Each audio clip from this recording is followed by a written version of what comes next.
Bom, agora teremos uma mesa redonda sobre gestão nas cooperativas, mediada pelo senhor Ricardo Moraes Pereira. Ricardo é vice-reitor do Grupo Unis, advogado e professor. Mestre e doutor em educação, pós-graduado em direito tributário e atuou por 18 anos no sistema cooperativista. Cadê Ricardo? Vem para cá, Ricardo.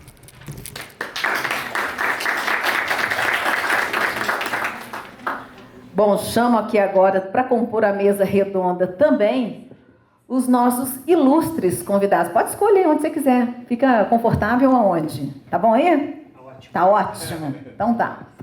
Bom, vou convidar aqui à frente Sandro Oliveira. Ele é empresário, produtor rural, foi diretor-presidente da Copama. Obrigada, Sandro, pela presença. Eu que agradeço.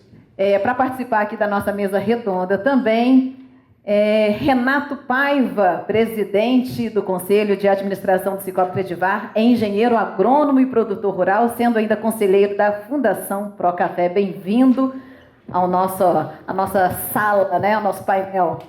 Bom, também compõe para falar sobre gestão nas cooperativas o CEO da W Espanha, Wellington Espanha, mestre em administração e negócios, especialista em comunicação e CEO da W Espanha, estratégia empresarial. Com uma sólida trajetória no setor cooperativista, é consultor do Programa de Negócios COP e PDGC pela OCB e atua como consultor estratégico nas áreas de marketing e negócios para cooperativas, do agronegócio e outros segmentos, além de ser membro avaliador da FNQ, Fundação Nacional de Qualidade. Uma salva de palmas a todos.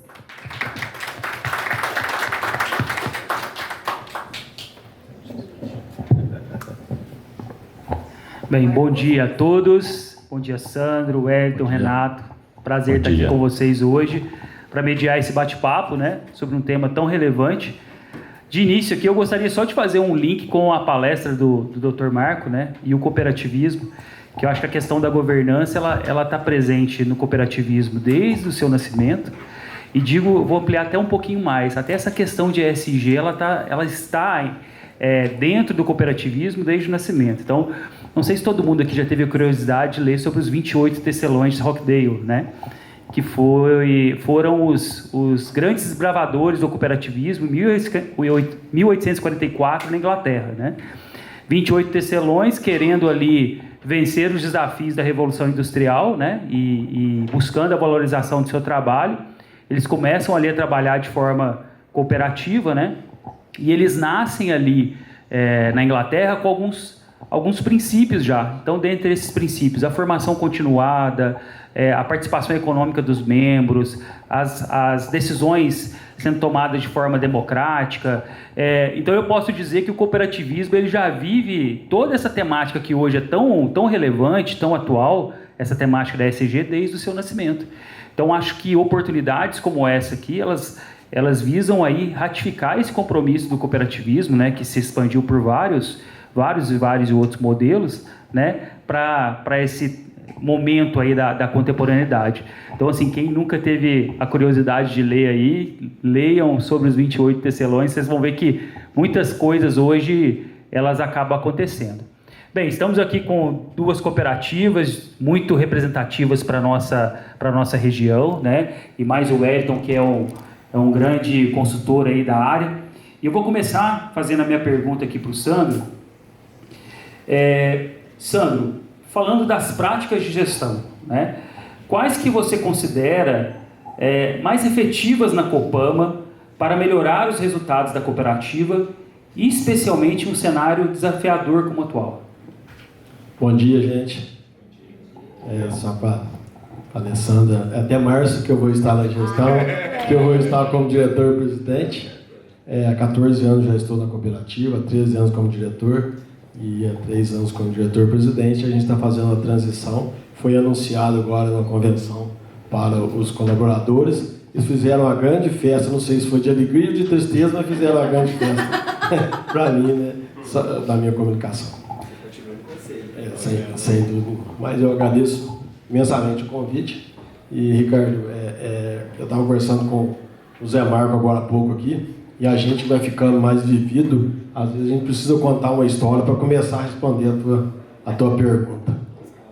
Eu lembro muito bem quando eu estava diretor presidente da rede Construai, eu fui fazer uma apresentação em Rondônia. E eu nunca tinha tido aquela experiência. Eu escrevi umas 5 páginas, junto com o gestor, que eu ia falar lá. E coisas que a gente fazia e coisas que a gente pretendia fazer. E antes disso chegou um palestrante e o cara, uma didática muito boa, um oratório excelente, e encantava todo mundo. E ele contou uma história fantástica da empresa dele, só que no final ele falou que a empresa quebrou, que não teve sucesso e deu prejuízo para muita gente. E ele foi estudar para dar palestra. E aí que estava sendo a sobrevivência dele. Aí eu falei, gente, para aí. Rasguei aquele papel tudo, falei assim, vou falar somente o que a gente faz dentro da nossa rede e que a gente tem muita coisa para fazer. Então, assim, daí eu aprendi que a gente tem que ser bastante objetivo, prático, simples nas coisas, né, para a gente conseguir administrar qualquer empresa, independente do tamanho, igual o professor falou ali há pouco. Mas eu vejo hoje a nossa cooperativa, ela é com 7 conselheiros eleitos e 3 saem para o executivo, presidente, administrativo e financeiro. E hoje na nossa cooperativa a gente trabalha todos os dias executando, trabalhando, e a gente vê que esse modelo vai ser preciso mudar, porque falei há pouco com o Renato, a gente precisa ter diretor executivo contratado, e esse modelo exatamente como o professor estava falando aqui, um conselho atuante, um conselho que tem entendimento para estar trabalhando e cobrando as ações. Então é assim que a gente trabalha na nossa cooperativa, e a necessidade de mudança. E a gente faz coisas bem simples, que é acompanhar os gestores em reuniões mensais, que chama AGM, Avaliação Geral Mensal, onde a gente acompanha todos os processos e não aceita mais contar história, porque a gente exatamente trabalha em cima dos resultados e o que eles precisam fazer, né, para que chegue naquele resultado. E as coisas simples que a gente faz dentro da cooperativa, a gente tem que ter base, tem que ter as práticas, tem que ter principalmente um pouco de experiência. Está falando aí do cenário, o cenário nosso é desafiador, político, econômico, todo mundo sabe. Eu tenho mais de 40 anos praticamente em negócios, desde de moleque, de criança, eu era gestor já, né? Então, assim, vou falar que é de açougue mesmo, comprando boi, porco, saindo para as roças. Então, eu sempre tive essa visão. E eu trabalhei muitos anos no governo do PT, Lula 1, Lula 2, Dilma 1, Dilma 2, Lula 3, e sabia que não ia ser diferente. E simplesmente a gente tomou algumas decisões que eu acho que foi muito assertiva em recadastrar todos os nossos cooperados e ser muito firme, principalmente no crédito que a gente estava liberando, porque sabia que esse é um momento desafiador. Graças a Deus a gente tem nossos cooperados, que são muito fiéis, é uma meia dúzia que de vez em quando pisa na bola, mas a gente tomou essa atitude, que é uma atitude impopular no meio político que eles falam, né? Mas a gente viu priorizar, principalmente, como que a gente ia fazer dentro da cooperativa, segurando todos os investimentos. O único investimento que a gente não segurou foi exatamente na educação dos nossos profissionais, dos nossos gestores. A gente fez esse investimento em cursos e em tudo mais. Seguramos captação de crédito, porque o juro está muito alto. O Renato fala que não, né? Mas o juro está muito alto. Seguramos captação de recursos. Trabalhamos juntamente com o nosso departamento jurídico para não pecar e não errar. E graças a Deus deu tudo certo. Então a minha visão mesmo na prática também, e a gente tem uma visão principalmente do nosso cenário hoje econômico e político. Uma coisa interessante na sua fala, que eu achei, Sandro, é que cada cooperativa tem que se adequar à sua cultura, né? Então, por termos de aí uma diversidade de tipos de cooperativa, né, de crédito, de trabalho, de consumo, cada uma tem que incorporar a cultura do seu cooperado, né? Mas me chamou muita atenção também você reconhecer a necessidade de uma gestão mais adequada, mais eficiente, mais profissional, né? Mas a participação do cooperado no conselho, né, ou até mesmo na área executiva, ela ainda permanece fundamental, porque é ele quem conhece o negócio, né? Então, trazer pessoas de fora, né, consultores ou até mesmo executivos, não exclui a necessidade do cooperado estar no dia a dia da cooperativa. E já que você falou em crédito, né, já vou puxar para o Renato, para ele confirmar ou refutar o que você disse aí, né? Então, Renato, eu queria te perguntar o seguinte: a Credivar é reconhecida por sua atuação estratégica no crédito rural. Como vocês utilizam o planejamento estratégico para alinhar os objetivos e garantir o crescimento sustentável da cooperativa por meio desse segmento? Bom dia.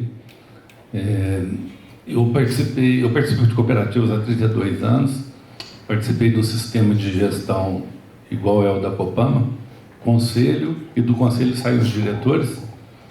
Há 10 anos atrás, por força de mudança de regulamentação, e nós somos muito regulamentados, né, porque além da gente ter um sistema muito estruturado, com centrais e banco, nós temos a regulamentação adicional do Banco Central.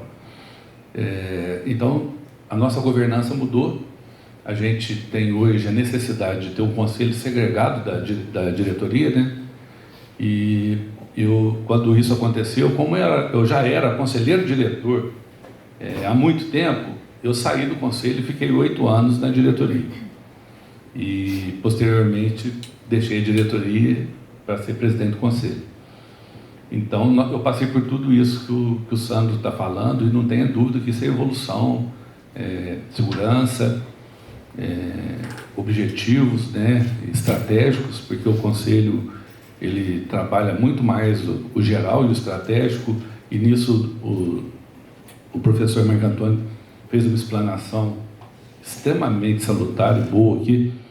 Poucas vezes eu vi uma explanação tão completa, né, a respeito dos desafios da gente do dia a dia, porque a fala do cooperativismo é fácil, a prática é mais difícil. Eu considero que talvez o nosso maior desafio de todo o cooperativismo é fazer com que as pessoas enxerguem que o cooperativismo tem vantagens, ele é um modelo humano, social, é um modelo de negócio que respeita as pessoas, que existe voto, que existe transparência, regulamentação. Então, e se a gente não agir internamente, se a gente não for uníssono no que a gente pratica no dia a dia, nós não vamos fazer com que a sociedade enxergue isso. Eu acho que isso é um problema mundial, porque eu estava num congresso na França de cooperativismo, e a gente pensa que lá está extremamente arraigado, né, na Europa, até porque os bancos cooperativos lá dominam o mercado, mas não, apenas em torno de 20% da população conhecem a fundo o cooperativismo e sabem as vantagens dele. Agora imagina aqui, nós temos em Minas Gerais quase 40% da população que tem contato com alguma cooperativa, e a grande maioria não sabe todas as vantagens e como é que funciona uma cooperativa. Então esse talvez seja o nosso maior desafio. A gente fala em cooperativismo dentro da cooperativa, nós temos 350 colaboradores, a gente fala em cooperativismo 24 horas, porque tem hora que até os diretores a gente nota que estão desvirtuando o nosso pensamento. E a gente não pode deixar isso acontecer, porque o ambiente institucional ele se reflete lá fora. E se tiver todo mundo alinhado, a sociedade lá fora, o cooperado lá fora, nossos parceiros lá fora vão verificar e entender isso. Com relação ao rural agora, né, vou no âmbito da pergunta aí, nós somos uma cooperativa que tem DNA rural, nós nascemos do rural, foram 65 produtores rurais que numa reunião resolveram criar uma cooperativa de crédito. O Zé Marques é um dos fundadores nossos lá. Número 18. E naquela época existia o BNCC. E quando o Collor entrou, foi um trauma grande, porque a cooperativa tinha dois anos e pouco de existência, e ele acabou com o banco. Como é que a gente ia fazer, como é que ia fazer com os empréstimos, como é que ia fazer com depósitos, quem que ia fazer compensação. Nós tivemos que fazer parcerias, né, com o Banco do Brasil, posteriormente criar uma central para criar corpo, criar força, que aí, quer dizer, o cooperativismo atuando de novo, né? Teve gente que pensou em abandonar o barco pelo caminho, e depois nós criamos um banco, mas o DNA do produtor ficou, tanto é que quando surgiu a possibilidade de abertura, nós abrimos para pequenas empresas, primeiro, nós fomos subindo degrau. Foi a primeira cooperativa do Brasil que fez isso, abrimos para pequenas empresas, trabalhamos com pequenas empresas, vimos que a gente tinha condição de ampliar isso e fizemos uma abertura total, e hoje praticamente todas as cooperativas do sistema são abertas, né, ao público em geral. Nosso público hoje, embora nossas operações ainda sejam praticamente 50% com o produtor e a inadimplência extremamente baixa, o produtor ele atrasa, ele tem problema de clima, problema de preço, mas ele honra com seus compromissos. Então, a gente tem uma inadimplência muito baixa. Tem muito problema, mas tem inadimplência baixa. Hoje a gente trabalha mais ou menos com 50% dos créditos e dos produtos e operações nossas. O restante já é de atividade fora, né, pessoas jurídicas e pessoas físicas. Boa parte das pessoas físicas também, às vezes, tem algum relacionamento com o produtor. Então, a gente tem todo um planejamento do produtor. O produtor tem que se organizar também, né? Porque hoje ele é muito regrado pelo SICOR. É um sistema que, se o produtor pega um dinheiro, você registra ele no sistema do Banco Central. Então, ele não consegue pegar dinheiro para aquela atividade em outro lugar. Isso é bem regulamentado, bem regrado. O produtor, às vezes, não entende, ele fala que tem outras rendas. Você tem que ter um tratamento diferenciado com ele, com outro tipo de crédito, outro tipo de linha de crédito. Então, a gente tem acesso a BNDES, a Funcafé, a todo tipo de linha de crédito que possa atender o produtor, porque, por exemplo, no Funcafé, esse ano, nós tivemos uma surpresa muito negativa. Nós fomos a primeira cooperativa de crédito do Brasil a pegar dinheiro direto no MAPA, Ministério da Agricultura. E depois a Central começou a pegar também, e outras cooperativas. Esse ano, o governo falou que ele não tem estrutura para liberar esse tanto de contrato, que ele teria que se limitar aos bancos. Ao se limitar aos bancos, ele falou, ninguém vai ficar prejudicado, porque eu vou dar o mesmo dinheiro com mais 40%. Só que os bancos, sim, mas o nosso banco tinha uma gama de cooperativas que pegava dinheiro direto. Então, de repente, o nosso orçamento de Funcafé caiu para 30%. Aí você imagina como é que você vai girar uma safra, girar os produtores num momento difícil, que nós saímos de uma seca, né, de uma frustração de produção. Então, a gente tem que estar sempre atento a isso. Às vezes, as diretorias não entendem, eles estão olhando o crédito e o pagamento do crédito. Mas a gente tem que entender o comportamento de mercado. Por exemplo, eu tenho que entender o que o produtor passou e o que ele vai passar. Eu tenho que estar, o conselho, nós temos que estar antenado nisso para a gente vislumbrar essa possibilidade para a diretoria trabalhar. O produtor saiu de duas frustrações de safra, com preços baixos. O que ele fez? Ele viu o preço melhor na frente, ele fez travas. A trava consumiu, e mais os barters que ele tinha, consumiram toda a produção dele. Então, esse produtor não aproveitou o preço. Ele teve que entregar seu café toda 700, e o preço hoje está 2.000. Então, o que a gente tem que fazer? Se você deixar por conta da gestão, ela vai cobrar. Receba que eu te dou outro custeio. Aí que a gente fala, não, empreste o dinheiro primeiro, embora seja contra as normas do Banco Central. Nós vamos justificar isso. Empreste primeiro, porque ele não tem dinheiro para pagar agora. Tá? Olha a situação que ele viveu, nós temos que entender essa situação. E vamos instruir o produtor a fazer trava futura já a 2.000 para aproveitar esse preço, que nós sabemos que está muito além do custo de produção, e nós estamos resolvendo juntos a situação econômico-financeira dele. Então, na verdade, é lógico que a gente, quem tem condição de ficar dando conselho econômico-financeiro para quem, né? Mas a gente tenta estar do lado dele como consultor, mostrando para ele os caminhos que ele está seguindo e o que ele vai enfrentar pela frente. Então, todo esse planejamento a gente faz, tá? Nós temos uma equipe de crédito rural, nós temos equipe de campo, a gente conversa com os pessoal das cooperativas, eu participo da reunião da Comissão Técnica de Café do Estado de Minas Gerais, da Comissão Técnica de Café Federal, e a gente tenta, então, estar com isso sempre já trabalhado internamente para a gente levar o melhor para o produtor. Ô Renato, você disse uma coisa aí também que eu acho muito importante, que as sociedades cooperativas, elas são sociedades de pessoas, né? E não de capital. E isso pode parecer até um pouco romântico, mas é muito significativo para a cultura cooperativista, né?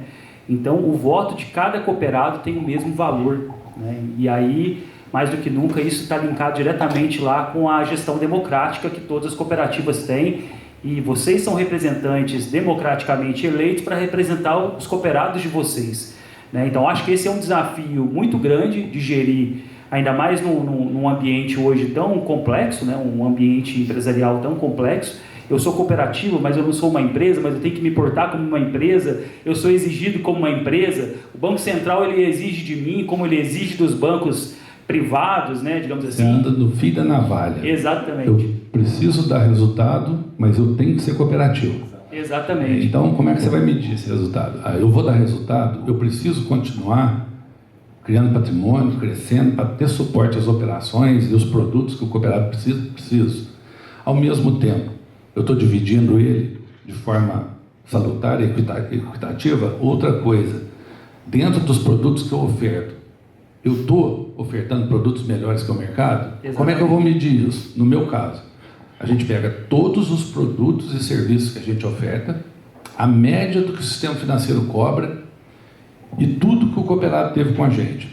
Lá no final do ano, dentro da média dos meus 55 mil cooperados, o que cada um ganhou além do resultado, de média de economia durante o ano. No nosso caso, no ano passado, deu R$ 9.500 de economia por cooperado, o simples fato de ele estar dentro da cooperativa.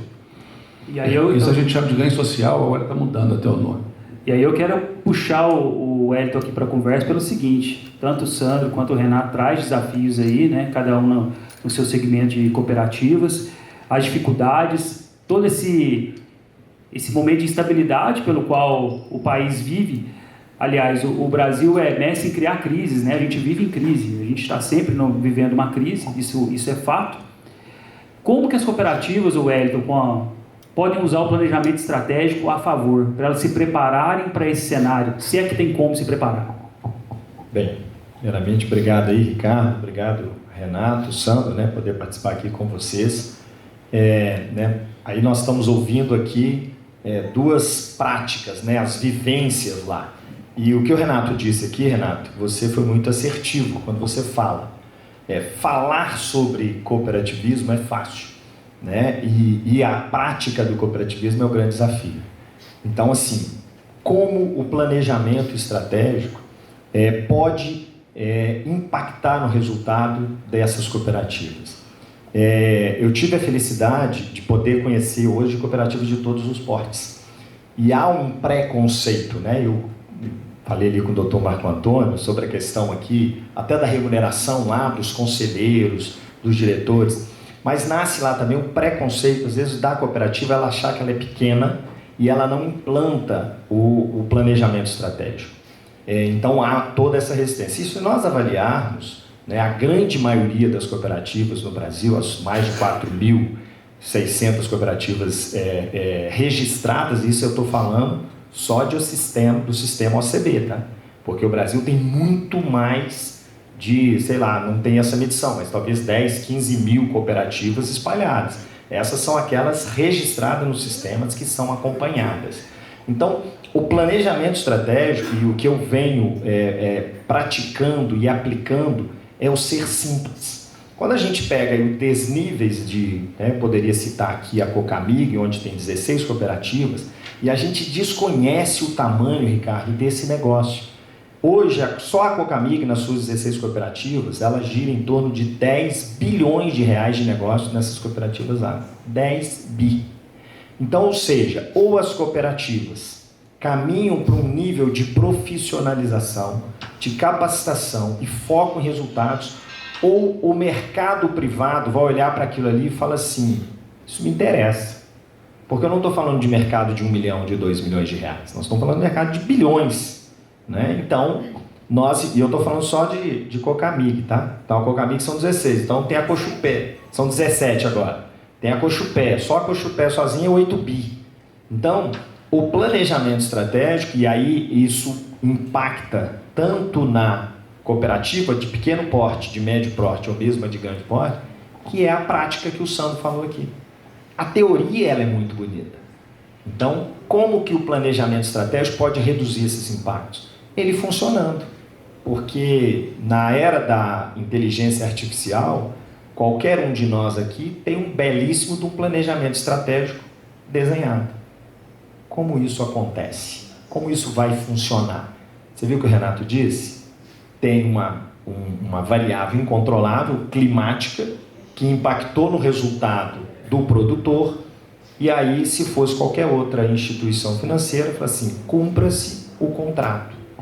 Eu estou na Copama já há muitos anos, há mais de 15 anos que eu trabalho com a Copama, e lá a gente viveu, nós passamos, né, todos aqui passaram, excesso de chuva, guerras, né, da Ucrânia, e depois geada.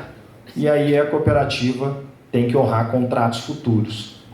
Por que que ela honra? Porque é o que você disse, é um modelo econômico voltado para pessoas. Então a gente precisa ter um planejamento estratégico objetivo, simples e que funcione. Simples desse tanto.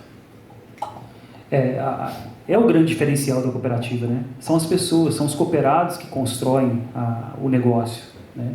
Por isso é tão importante o conselho, né? O Dr. Marco falou aqui que em breve as cooperativas de crédito terão que ter um conselheiro externo. Mas o conselheiro interno, aquele que está no dia a dia, que conhece, né, que conhece o campo, por exemplo, o Renato cita aqui a Credivar, que foi criada majoritariamente por produtores rurais.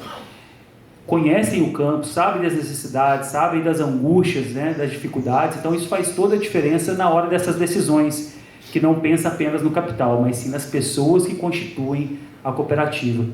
Mas aproveitando, falando de desafios, Sandro, o Wellington falou aqui a palavra tecnologia. A gente sabe que nós estamos vivendo uma revolução tecnológica já há algum tempo.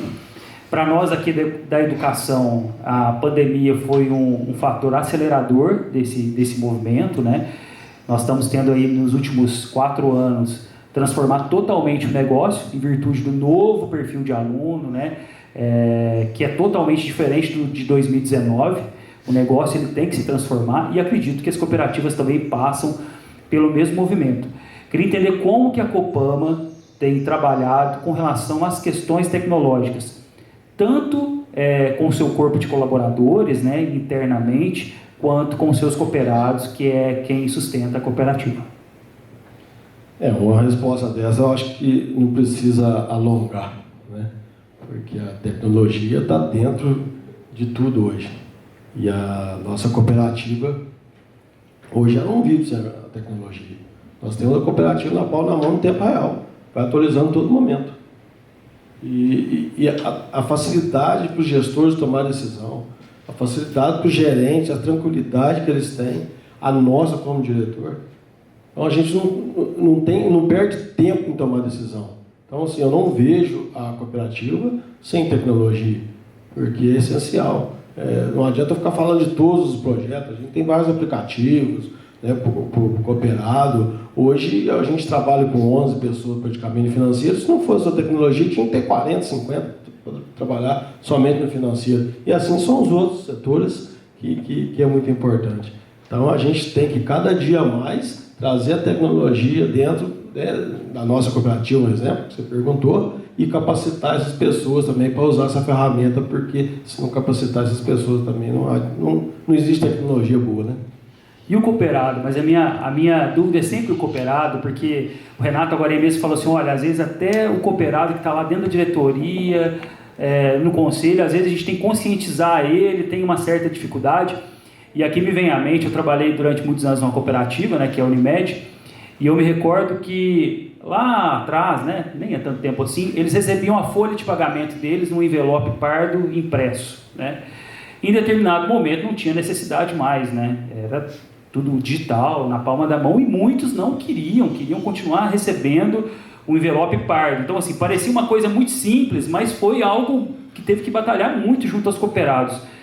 Como que o cooperado ele tem assimilado também essa necessidade de mudança tecnológica? Até porque eu acredito que hoje vocês enfrentam também um conflito de gerações. Você tem ali o cooperado, né, o que já está na 3ª geração da família e tudo mais, mas você ainda tem o cooperado de 1ª geração que às vezes quer manter tudo como está, não quer mudar muito. Quando a gente foi implantar na cooperativa, principalmente a parte financeira, né, eu já lá tirar o boleto e tal, eu falei, gente, não vai dar certo. Esse pessoal não vai aderir, esse pessoal não tem tecnologia, o pessoal não consegue. A gente está totalmente enganado. Porque, além dessas pessoas, tem muitos que procuram conhecimento e tem os filhos. Então, assim, é muito mais fácil para eles, já acostumaram em fazer tudo online, né, praticamente. Então, são pouquíssimas pessoas. E a gente fez uma coisa diferente na nossa cooperativa. Tiramos aquele setor também para atender o cooperado.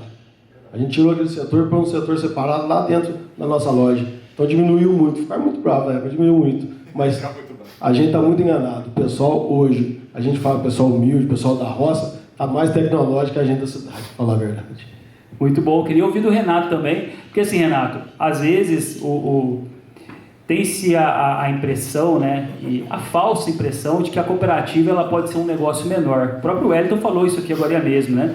Agora mesmo. Às vezes as cooperativas se consideram pequenas. E quando a gente olha hoje para o sistema Sicoob, né, eu sou cliente da Credivar, tem aqui o aplicativo é melhor que dos bancos, dos grandes bancos hoje. Como que é esse movimento de transformação tecnológica dentro do sistema cooperativista, mais especificamente no cooperativismo de crédito? A questão tecnológica, ela é sistêmica, né? A gente tem que acompanhar os bancos. Você sabe que o investimento nisso é bilhões, é alocado recursos para isso. Então, a gente está para e passo com os bancos com relação à tecnologia, esteira de crédito e tudo mais. E a gente tem que se colocar também no mercado e ver como é que nós vamos atuar. Nós temos os bancos tradicionais, nós temos as fintechs que estão chegando aí, agressivas, no começo dando prejuízo, agora todas com lucro, com Nubank, que tem base cadastral de 54 milhões de brasileiros, é um negócio violento, e nós estamos inseridos nesse mercado, a gente tem que estar brigando com ele, e nós somos pequenos, se você for imaginar a base, que é a oferta de crédito. Aí a gente tem que ter criatividade para as outras coisas, a gente tem que ter todos os produtos e serviços que eles possuem, e nós temos que criar uma empatia. Hoje nós temos 75% das nossas operações digital. Mas a gente não quer a todo custo chegar a 80%, 85%. O comportamento, nós nunca demitimos uma pessoa em virtude do aumento do digital. Pelo contrário, a gente está contratando constantemente, crescendo constantemente, sentindo a necessidade do contato com o público constantemente. A consultoria, a presença humana, a parceria, ela não vai ser substituída. E a gente preza muito por isso. A gente tem que estar sempre pensando, às vezes o marketing vem com alguma coisa, as pessoas vêm com algumas ideias, a gente já pergunta de cara. A primeira pergunta é bom para o cooperado? O que ele ganha com isso? É um simples patrocínio? É simples operação comercial? É simples operação de marketing? Ou o cooperado ganha alguma coisa com isso? E a gente foca muito nisso. E para criar pertencimento. Então, a gente cria produto toda hora. Nós somos parceiros. Agora nós fizemos uma parceria com a Unimed de telemedicina, o aplicativo de telemedicina gratuita para todos os 55 mil associados. É hiper interessante, mesmo que a pessoa não tenha um plano de saúde, quanta coisa ele pode resolver. Se ele está viajando e tem um problema de garganta e não consegue uma receita, ele consegue ali na hora, em 15 minutos, ele é atendido por um especialista e, quer dizer, é um nível de relacionamento, de satisfação. Você vai criando pertencimento. Já que eu não posso te atender em 100% do crédito, você, por exemplo, se eu for lá me pedir 100 milhões, eu não te atendo. Eu tenho limites individuais pelo meu porte. Mas eu posso te atender dos 45 que eu posso, tá? E criar outro tipo de relacionamento. Você vai ter meu cartão, você vai ter um cheque especial mais barato, um cartão sem anuidade. Eu vou te dar um uma linha telefônica com um plano muito mais barato, em virtude do volume de associado que eu tenho, eu consigo planos mais baratos e te vendo um aparelho por um preço muito mais barato, para ser pago em 24 parcelas. Aí nós temos parceria com o SPA, que está aqui presente, que hoje estamos com a clínica aqui em Varginha, que é uma clínica regional. Nós temos parcerias com empresas de fotovoltaico, que você baixa o aplicativo e já tem um desconto de 20% na conta, para quem não quer montar o seu equipamento individual. Então, tudo que a gente vê oportunidade para o cooperado, a gente parte na frente e depois oferta para ele. Tanto é que nós temos uma dificuldade com os nossos atendentes. O ser humano gosta de ganhar. Então, o que ele quer vender? Ele quer vender produto rentável. E a gente, para ele ganhar no rentável, ele tem que entregar os produtos cooperativos, produtos de pertencimento. O cooperado fica satisfeito com a cooperativa dele, que ele vê que ela está trabalhando por ele. A sua fala, Renato, me traz novamente um outro princípio que todo mundo que trabalha numa cooperativa, começa a trabalhar numa cooperativa, sempre vai ouvir em algum momento, que a cooperativa ela não visa lucro. Ela pode ter sobras, mas ela não visa lucro, né? E isso está muito vinculado à necessidade de que a função primordial da cooperativa é atender os cooperados dela, seja por meio do trabalho, seja por meio das oportunidades financeiras, né, e tudo mais. E quando a gente fala em tecnologia, tudo isso, né, tanto que o Sandro quanto você disse, mostra que, de fato, o principal intuito da cooperativa é atender o seu cooperado, né, seja por meio da tecnologia ou por meio de outras iniciativas. E aí eu queria ouvir o Wellington. Wellington, nesse desafio todo, o que você tem observado das cooperativas? Elas têm conseguido aliar tecnologia, cooperativismo, e todo esse cenário que a gente vive no nosso país? Não. Eu vou dizer por quê. É o seguinte, o que a gente encontra, né? Aqui, talvez nessa sala, a gente esteja com a exceção dessas cooperativas nacionais, tá? Porque cooperativas aqui que nós temos têm reconhecimento não só em Minas. E por que essa dificuldade? Entender que precisa ter sobras sem explorar o cooperado. Entender, e isso é um desafio muito grande, porque quando você trabalha com margens muito altas, você vai fazer as suas marcações, se o mercado aceita, então você trabalha com 15, 20, 30%, está tudo certo. A cooperativa não, porque o cooperado, por mais que ele tenha dificuldade de entender que ele é dono da cooperativa, ele não tem dificuldade nenhuma de querer pedir o menor preço. Sempre. Seja na cooperativa de produção, seja na cooperativa médica, seja na cooperativa de crédito. Então, esse equilíbrio que você pergunta, ele não vem acontecendo, porque o que a gente percebe? Este ano, vou dar um exemplo, se me permita, aí as Unimedes. 2023, 46% das Unimedes no Brasil fecharam no vermelho. Confirma? 46% das Unimedes no Brasil fecharam no vermelho. A Unimed Varginha, muito bons resultados em todos os anos que a gente vem percebendo aí. Então, é exceção. Então, quando essa pergunta que você traz desse equilíbrio, ele realmente é o grande desafio. Por isso o seminário, por isso essas provocações, por isso esse alinhamento com o UNES, nós precisamos fazer essa provocação. As pessoas, os líderes, que esse perfil que está aqui, tem sim que ter essa capacitação mais contínua e ter essa reflexão. Porque o sistema OCB, o sistema OSENG, ou as unidades estaduais do sistema no Brasil, ele vem fazendo um trabalho brilhante. A OSENG faz um trabalho brilhante. Mas, tendo aqui representantes da OSENG, né, que tanto o Sandro, né, o Zé Marcos, o Renato são presentes na OSENG, ela não consegue atingir toda a estrutura. Então, isso que nós estamos promovendo é para poder encurtar esse acesso. E amanhã a gente ser esse multiplicador de OSENG, de OCB, para poder possibilitar. Porque se você fizer uma pesquisa, quantos são os líderes que conseguem ter acesso ao OSENG continuamente? Você vai perceber que na hora que você vai olhar o universo é muito pouco, né, Renato? É muito pouco.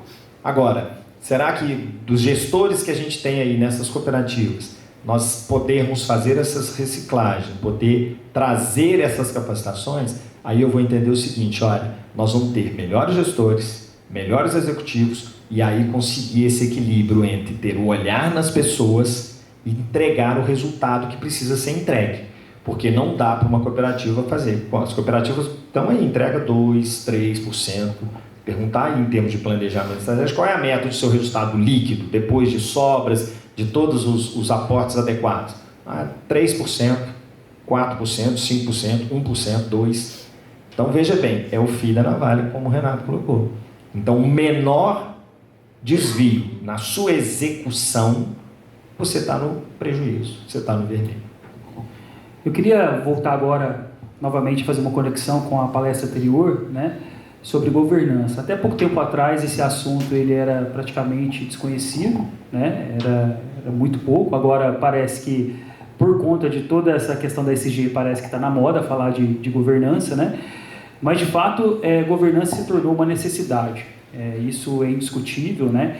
Em qualquer tipo de empresa, em qualquer tipo de sociedade, mas observando as cooperativas, né, mais ainda pelo modelo de gestão que nós temos, né, que é uma gestão democrática, participativa, com o apoio dos cooperados. Então, é preciso que cada um compreenda o seu papel dentro da cooperativa, né?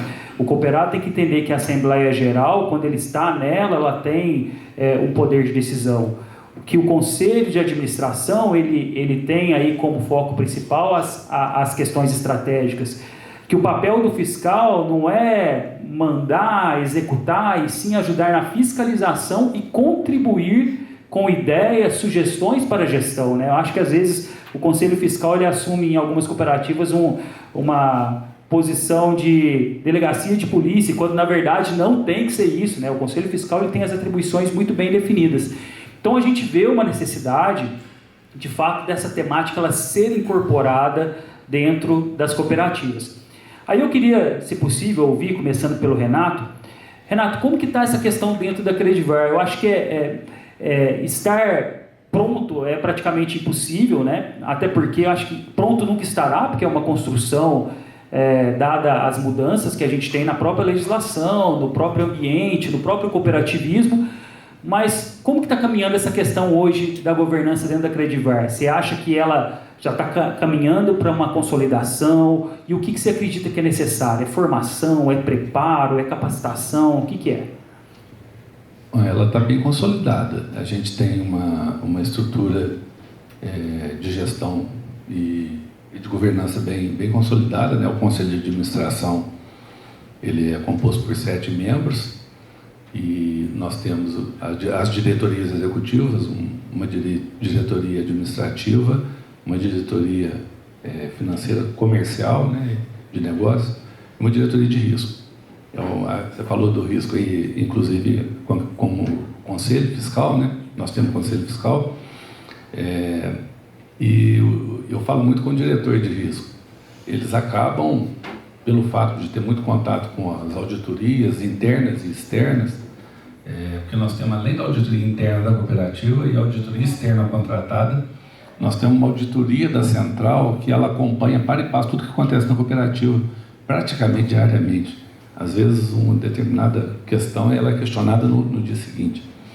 E eu falo para o diretor, você é nosso, não é deles não. Não existe essa questão da gente querer cercear nada, de forma alguma. Mas eu falo para ele, você está aqui para prevenir, para ajudar, para instruir, e é lógico apontar se necessário. Mas não fica com a cabeça de apontador, não. Senão você fica até visto como um auditor. E você não é um simples auditor, né? E a tua equipe não é de simples auditora. Ela pode contribuir muito e contribui. Então, na verdade, o nosso conselho, nós temos muito que evoluir ainda, porque tem todas as políticas, né? As diretorias em questão financeira, elas têm até medo, tem hora. Então, se não está na política, não faz, e de fato tem que ser assim.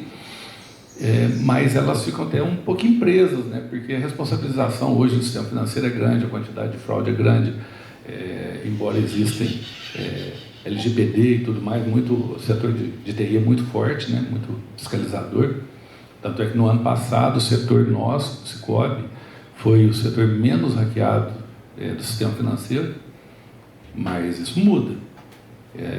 O hackeamento cresce no dia a dia. Então, a governança está boa, as nossas discussões são de ampliação de direção, um CEO, né, para organizar melhor essa questão estrutural da gestão. E aí a gente pesa um pouquinho a parte financeira, despesa, tudo. Se aumenta muito despesa, piora alguns índices, mas assim, é tudo muito, muito bem conversado, muito bem trabalhado. Normalmente a gente contrata uma consultoria para acompanhar, para poder redigir melhor as ações dos comitês, porque o Conselho recebe previamente todos os relatórios, relatório de RH, relatório de marketing, relatório financeiro, todos os relatórios de diretorias eles recebem antecipadamente. Mas, para você aprofundar em determinadas questões, então você cria comitês, porque dá mais tempo de trabalhar melhor, de conhecer melhor a cooperativa, porque não é o fato do conselheiro ser um cara que conhece bastante de mercado, de economia, que ele vai conhecer tudo que tem na cooperativa. Por exemplo, a esteira de crédito. Às vezes um conselheiro chega e fala, olha, nós precisamos buscar a contratação de um robô, de algum parceiro de crédito, de inteligência artificial para ajudar. Então a gente tem que ter, às vezes, no comitê de gestão, pessoas que vêm aqui dar uma palestra, um consultor que venha nos ajudar e que conheça tudo que tem dentro do sistema, porque senão o consultor chega e pensa que não existe determinadas coisas, existe, entendeu? Então é importante que ele conheça a cooperativa de modo geral. Nós temos comitê de RH, nós temos comitê que é o comitê de pessoas, né? Nós temos um comitê estratégico e nós temos um comitê de gestão, isso, né, Júlio? Nós temos 3 comitês que trabalham paralelamente ao conselho, né, composto por conselheiros, e ele requisita relatórios, requisita políticas para rever, para a gente estar mais a par de tudo que acontece na cooperativa. Muito bom. E lá, Sandro, já tem algo estruturado? Como vocês estão caminhando com relação a essa temática da governança? Eu fiquei muito feliz com a apresentação do professor Marcos, sabendo que naquele painel que ele postou aqui, e o que a gente está devendo hoje é exatamente o diretor executivo contratado, mas em cima daquele painel, a gente está no caminho certo, a gente está fazendo, e principalmente a gente põe o Conselho Fiscal lá em cima, que é um dos mais importantes hoje dentro da nossa estrutura. Os comitês, a gente criou vários comitês, para falar a verdade, eu acho que a gente tem lá uns 7 ou 8, 7 comitês que a gente criou.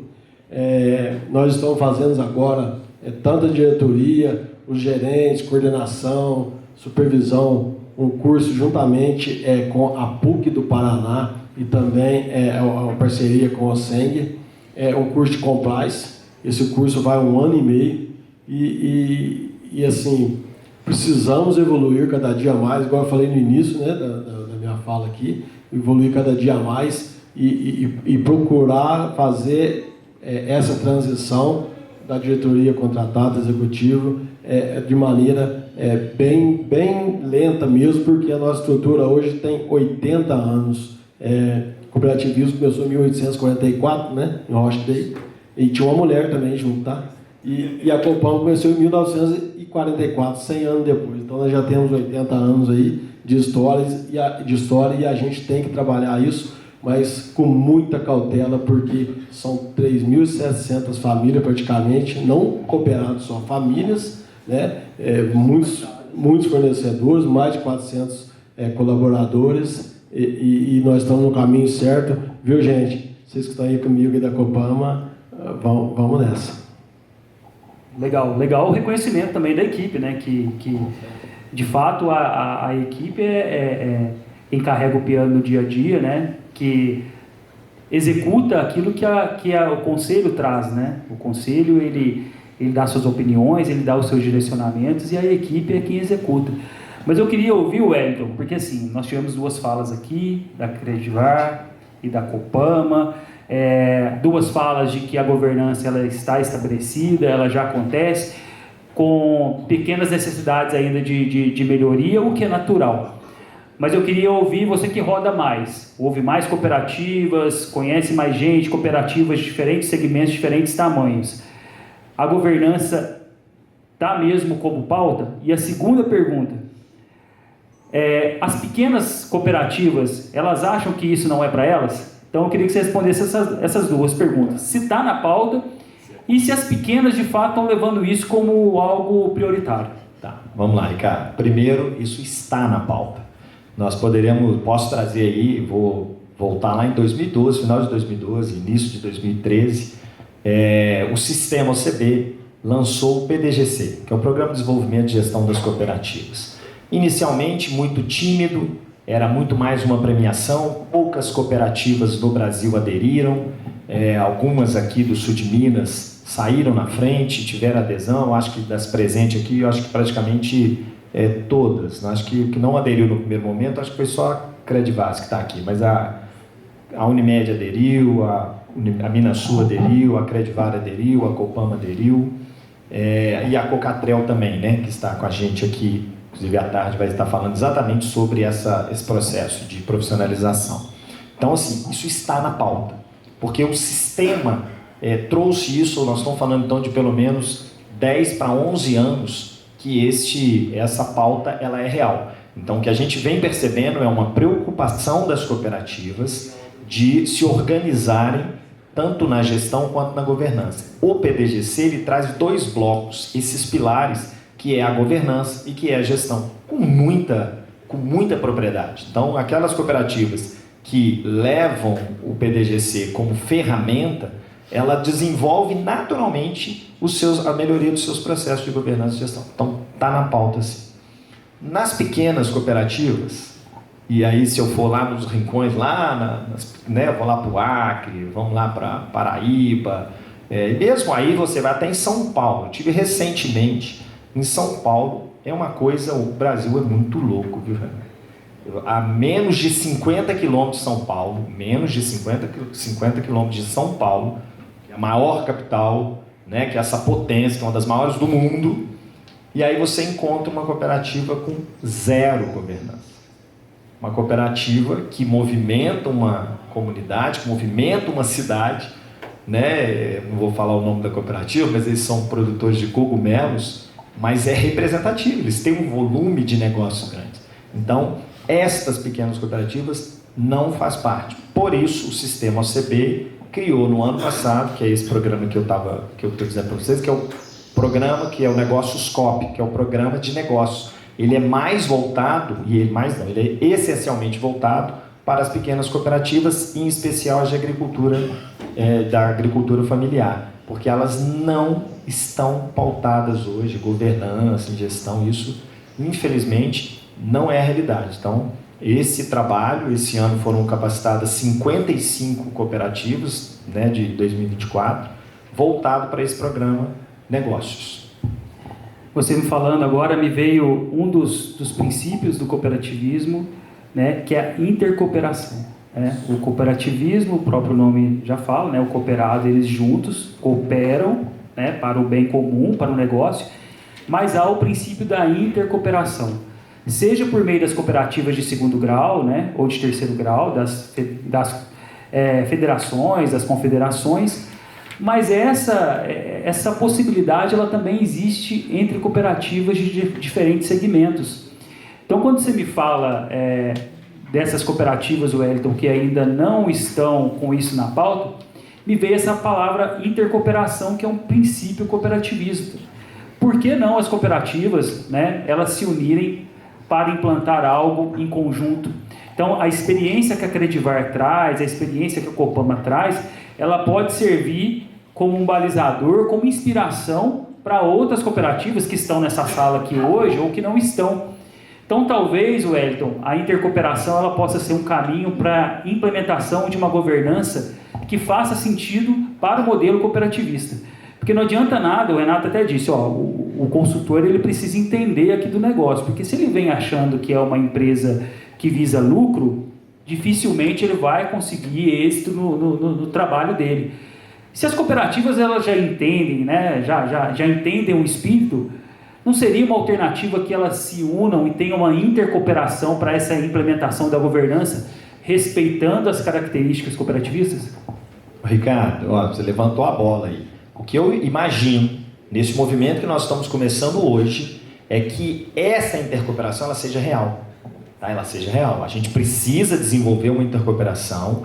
A OSENG, repito, ela fez agora este ano, né, Lorena, um trabalho de intercooperação onde ela traz exatamente testemunhos, boas práticas. Porque se eu for lá na Credivar, tem um monte de boas práticas que a Credivar tem, que a Copama não tem. Se eu for na Copama, um monte de boas práticas que tem, que aqui não tem. E se eu for na Minasul, se eu for na Credivar, se eu for lá na Cocatrel, se eu for na Unimed. Então, nós podemos fazer isso dentro da realidade do sul de Minas, isso é fantástico. Eu não tenho dúvidas. A intercooperação, e aí o português, claro, a intercooperação verdadeira. Né? A gente tem que deixar as vaidades de lado, a gente tem que deixar a mediocridade de querer ganhar dinheiro com aquilo, não. Fazer uma intercooperação, agora foi papo reto, hein, Renato? É isso, tem que ir, a intercooperação de verdade. Eu escutei aqui hoje cedo, falando, nossa, velho, vocês conseguiram trazer aqui diversas cooperativas, não é essa visão de concorrência. Enquanto as cooperativas não entenderem que elas têm que se unir para que quem é o concorrente da Credivar é o banco, é o Santander, é o Real, é o Itaú. Então, se nós construirmos, e vocês já têm essa boa prática, né, de regionalização, o sistema ganha. Então, a intercooperação, sem sombra de dúvida, ela é uma pauta que precisa ser discutida e ela é polêmica. Também voltando, né, o que o Sandro falou, o que o Renato falou, o discurso é lindo, mas é desafiador. Agora, nós podemos fazer isso. Porque aqui mesmo, nessa sala, e não à toa, né, que estão esses líderes aqui, pelas suas representatividades. Né? Tanto que eu falei, Zé Marcos, preciso de você, Zé Marcos. Né? Então é isso. Só fiquei preocupado que ele falou Banco Real aqui. O Banco Real já há muito tempo, né? Aqui, entrega a idade. Tô brincando. Bem, acha que é possível, Renato, essa intercooperação, a começar por esse fórum aqui? Lógico, vou te dar alguns exemplos, né? Nós, a Credivar, que somos cooperativas do ramo de crédito, nós temos nossos produtos, serviços, a gente procura fazer o melhor, a gente procura atuar cooperativamente, tudo, mas a gente tem que pensar sempre o cooperado indo bem, nós também estamos indo bem. A mesma coisa, lá na Copama, na Minasul, nas cooperativas de produção. Eles atuam com os insumos, eles atuam com armazenagem, negociação, venda, exportação. Mas qual que é o objetivo disso tudo? É trazer ganhos para o cooperado. Todos nós temos esse mesmo objetivo. Quando você vai buscar, hoje, a gente trabalha com educação financeira, a gente trabalha para melhorar o dia a dia do cooperado. Então a gente busca pessoas que têm o know-how para isso. Por exemplo, o Senar. O Senar é um grande parceiro. Eu tenho hoje, eu sou recordista de Minas, tá? Em termos de ATG, de ATG não, de gestão GQC. E o ATG, não tem nenhum sindicato em Minas que tenha o tanto de ATG, eu tenho 9 ATG em andamento. Quer dizer, estou levando educação de gestão para o campo. Tem um Educampo já, parceria com o Sebrae, tem várias parcerias com o Sebrae. Para a gente ter ideia da preocupação da gente com o cooperado, com o negócio do cooperado, quando abriu o shopping aqui em Varginha, e ele bombou, né? Aquela condição de 140 mil pessoas da região no final de semana, fomos lá e seguramos para não entrar outra instituição financeira. Aí colocamos lá um gerente, colocamos o caixa eletrônico multifuncional, e sempre questionado pelo conselho, eu era diretor nessa época, não dá resultado. Eu falei, nunca que nós vamos fechar aqui, nós não podemos, toda a pauta de conselho levado pela diretoria administrativa, que quer conter despesa, né? Vamos fechar aquilo lá, dá prejuízo. Falei, olha, se você for colocar, nós temos, na época não tínhamos 30 municípios, se a gente fosse colocar 20 municípios, um outdoor em cada um, sai muito mais caro do que lá que está vindo 140 mil pessoas por final de semana. E é nosso, é fixo, e estão prestando serviço lá. Mesmo assim, estava vindo na pauta, eu falei, precisamos mexer lá. vamos criar uma sala de cowork, depois vamos criar uma vitrine do cooperado. Chamamos o Wellington, fizemos um projeto, e aí a gente fizemos um acordo com o shopping, fizemos um acordo com o sistema nosso para permitir exposição de produtos na nossa vitrine, e aí as pessoas se cadastram e tem uma semana gratuita de exposição do seu produto lá no shopping, com QR Code e tal. Mas não satisfeito com isso, Wellington, vem cá, ajuda a gente aqui a montar um projeto que traga visibilidade, que traga melhoria do negócio do cooperado. Aí tá, o que nós vamos dar para ele? Nós vamos dar a produção e vamos inserir ele no marketing digital. Nós vamos dar treinamento. Tá? E se você for somar tudo que a gente oferece para o cooperado, para ele melhorar o negócio dele, e com essa visibilidade, eu não quero falar. A Alessandra é nossa parceira nesse projeto. Você podia dar um depoimento que você sente dos cooperados que participam disso, Alessandra? Vamos. Não, estou com o microfone aqui. Quando eu tive a honra de ser convidada, gente, que é muito gostoso. Quando a gente pega um cooperado que vem lá da cidadezinha dele, anda 120 quilômetros, chega nervoso, a turma chega nervosa, e aí eu tenho que fazer uns 5 minutos de conversa com a turma, acalmar, falar assim, gente, não vou morder ninguém, nós só vamos conversar.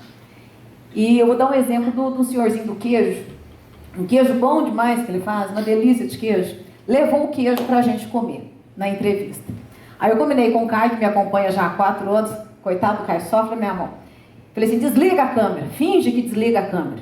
Ele já sabe como é que funciona a coisa. Deixou a câmera ligada, falei assim, vamos ensaiar. E eu comecei um bate-papo com ele, fingindo que eu estava ensaiando, mas eu já estava gravando.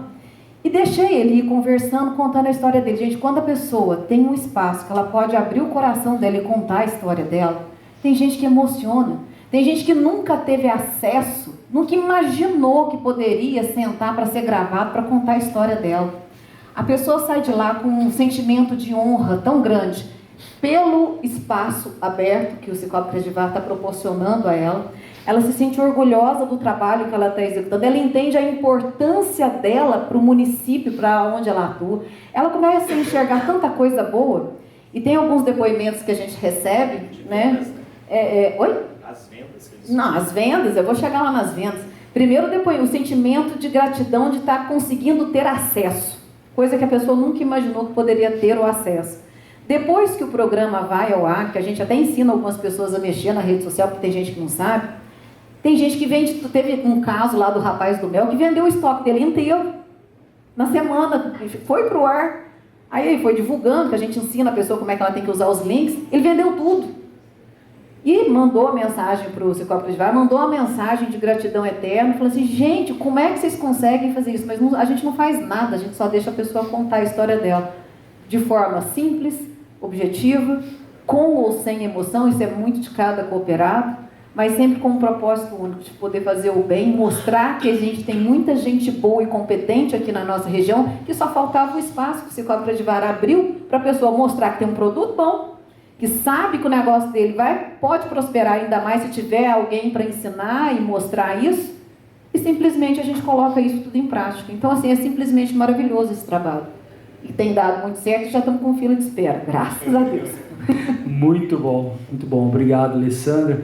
Sandro, intercooperação, tem espaço? Copama está à disposição para esse desafio? A palavra intercooperação é até bonita, né? Intercooperação. Mas tinha que pôr no meio uma união, né? Porque a gente vive isso. Igual o Ed falou, esse ano a gente abriu as portas para várias cooperativas, diversos ramos, a gente mostrava nossas boas práticas, né? Ficou o dia todo lá, a gente trabalhando e mostrando nossas boas práticas. E eu vejo também que hoje a nossa Cocamig são 16 cooperativas, o Ed falou um número aqui de 10 bi, eu acredito que está bem mais, principalmente pelo preço do café hoje. Então, a gente está trabalhando intensamente dentro da Cocamig para reestruturar. E tem o que o Ed falou também, eu concordo, um pouco do ego, um pouco de vaidade, isso a gente tem que estar trabalhando para tentar acabar com isso, né? E contando histórias, né? Eu comecei contando histórias, vou contar uma história da intercooperação.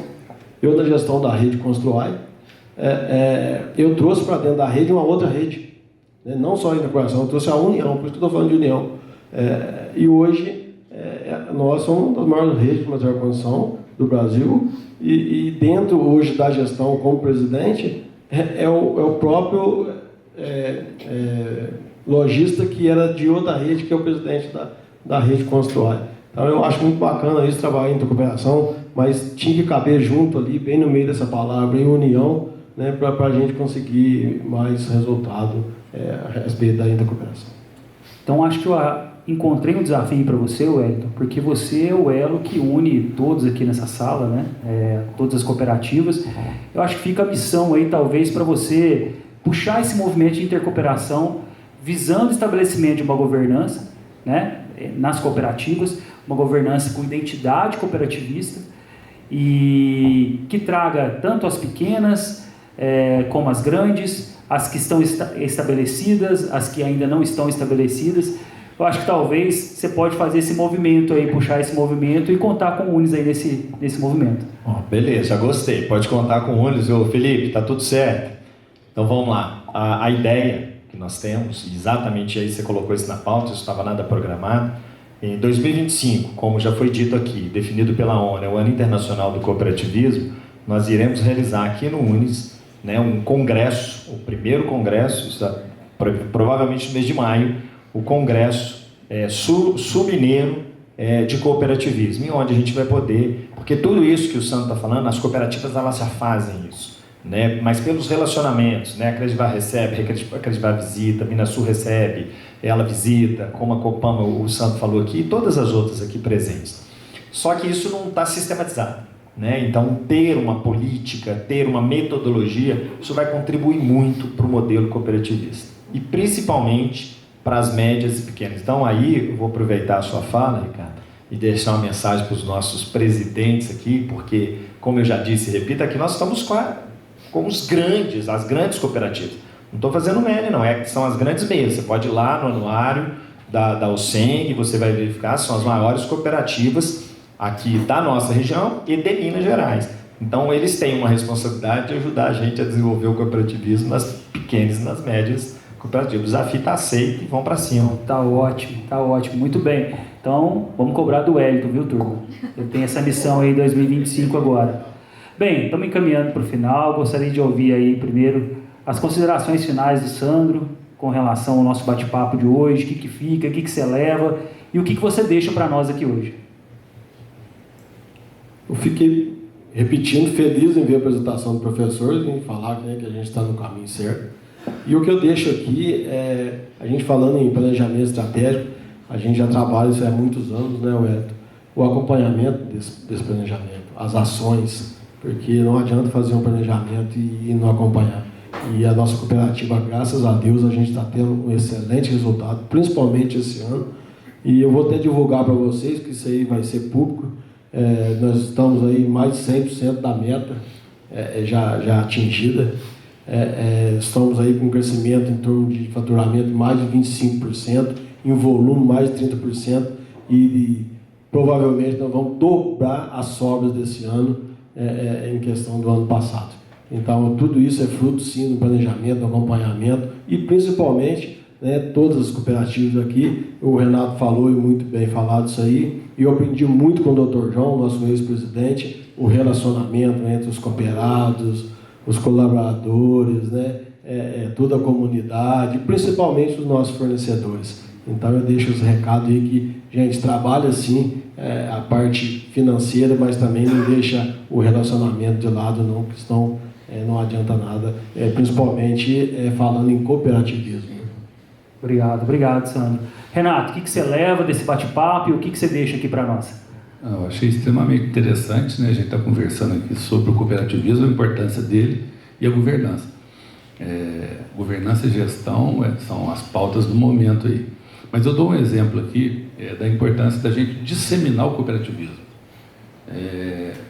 Forçar a barra no ambiente interno, no ambiente cooperativo, para a gente externar isso. E eu acho que as cooperativas unidas, trabalhando nisso, a gente vai facilitar o trabalho. Exemplo disso é o que acontece na agricultura, né? Na agropecuária brasileira.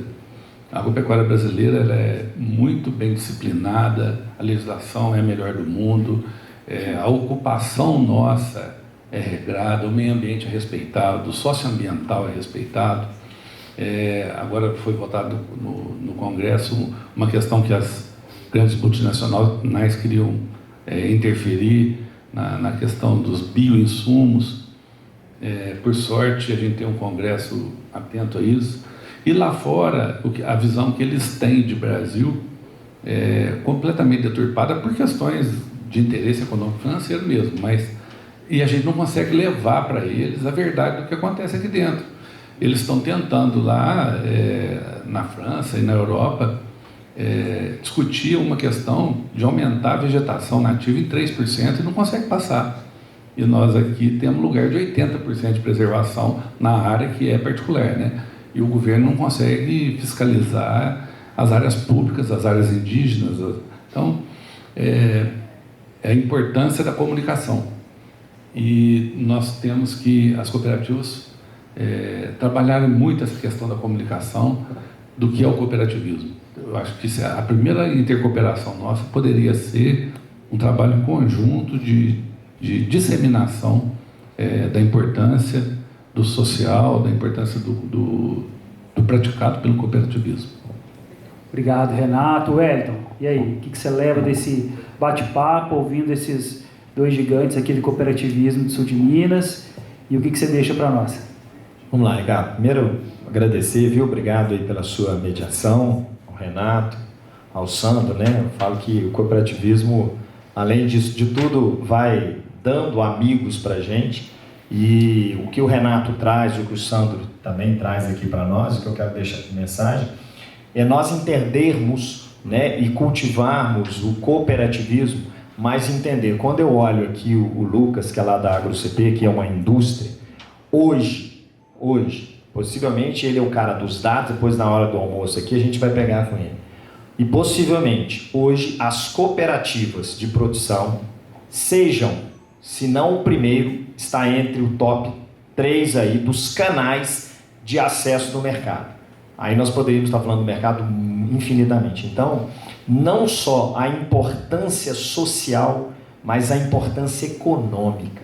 Porque nós vimos em 2022, 2023, uma invasão dos grandes grupos de fundos de investimento, assumindo grandes redes aqui no Brasil, né, em especial em Minas Gerais, no Mato Grosso. E o que nós vimos? Um volume de negócios mal feitos, de RJs, e assim vai. E aí a gente vê assim, o cooperativismo sendo protagonista desse ano de 2024, que foi um ano desafiador, mas quando a gente olha para o agronegócio, é o principal canal de acesso para os produtores rurais. Então, meu sentimento, a mensagem é de gratidão, obrigado a cada um de vocês, seleta o grupo, e que nós estamos aqui agora, a partir daqui, quem sabe hoje, nós já vamos sair daqui com um grupo para discussões de temas, como você colocou aí, de intercooperação, dentre outros, né? Nós lançamos aqui a gestão e a governança e a profissionalização, mas eu entendo que dá para aqui sair por um grupo, e tem que começar de algum lugar. É isso, muito obrigado e Deus abençoe a todos. Bem, gente, agradeço vocês pela atenção. O que eu aprendi muito aqui hoje, o que eu deixo nada melhor que, às vezes, nós voltarmos às origens, né? Então, talvez esse caminho que o Renato falou passa por revisitar os princípios cooperativistas, né? Que são muito bonitos e, se praticados, eles conseguem deixar de maneira muito clara aquele que é o objetivo desse tipo de sociedade que é tão peculiar no nosso país e que, de fato, representa muito para a economia sul-mineira. Então, talvez nesse movimento aí, voltar às origens, né, aos princípios cooperativistas, pode ser um caminho interessante para esse novo movimento. Obrigado pela atenção, gente, e um bom evento para todos.